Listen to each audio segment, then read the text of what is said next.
Life span or how long things last എന്ന് പറഞ്ഞൊരു പുസ്തകമുണ്ട്. അതിൻ്റെ അകത്ത് വളരെ അൺയൂഷ്വലായിട്ടുള്ള ഫാക്ട്സാണ് എഴുതിയിട്ടുള്ളത്.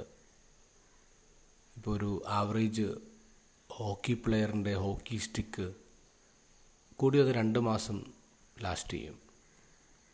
ഒരു കോമ്പാറ്റ് സോൾജിയറിൻ്റെ ബൂട്ട്സ് അതൊരു 3 മാസം ലാസ്റ്റ് ചെയ്യും. ഒരു ബേസ്ബോൾ കളിക്കാരൻ്റെ ഷൂ അത് 2 മാസത്തോളം ലാസ്റ്റ് ചെയ്യുള്ളൂ. അപ്പം അതിൽ ഈ ഭൂമിയിലെ വസ്തുക്കളുടെ ലൈഫ് സ്പാനിനെ കുറിച്ചാണ് എഴുതിയിട്ടുള്ളത്. വസ്തുക്കളുടെ life span it is quite predictable. പക്ഷെ നമ്മുടെ മനുഷ്യൻ്റെ ആയുസ് അത് പ്രെഡിക്റ്റ് ചെയ്യാൻ പറ്റില്ല. അതാണ് ഇന്നത്തെ സുവിശേഷം പറയുന്നത്. എപ്പോൾ മരണം വരുമെന്ന് നമുക്ക് ആർക്കും പറയാൻ പറ്റില്ല. പിന്നെ നമുക്ക് ചെയ്യാൻ പറ്റുന്നത് എന്താ? ഒരുങ്ങിയിരിക്കുക എന്നുള്ളതാണ്. ഒരുങ്ങിയിരിക്കുക.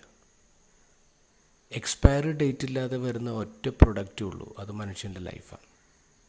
അതുകൊണ്ട് നമ്മൾ ഒരുങ്ങിയിരിക്കുക. കൂടുതൽ നൽകപ്പെട്ടവനിൽ നിന്ന് കൂടുതൽ ആവശ്യപ്പെടുമെന്ന് ഈശോ പറയുന്നുണ്ട്. കൂടുതൽ നന്മകൾ നമുക്ക് നൽകിയിട്ടുണ്ടോ? എന്നാൽ കൂടുതൽ ഉത്തരവാദിത്വം നമുക്കുണ്ടെന്നുള്ളതാണ്. നമ്മുടെ കയ്യിൽ ഏറ്റവും നല്ല കാർഡ്സ് ഉണ്ട് എന്ന് പറഞ്ഞിട്ട് കാര്യമില്ല. ഏറ്റവും നല്ല കാർഡ്സ് ഉപയോഗിച്ച് നമ്മൾ കളിച്ചു എന്നുള്ളതാണ് അവസാനത്തെ ചോദ്യം.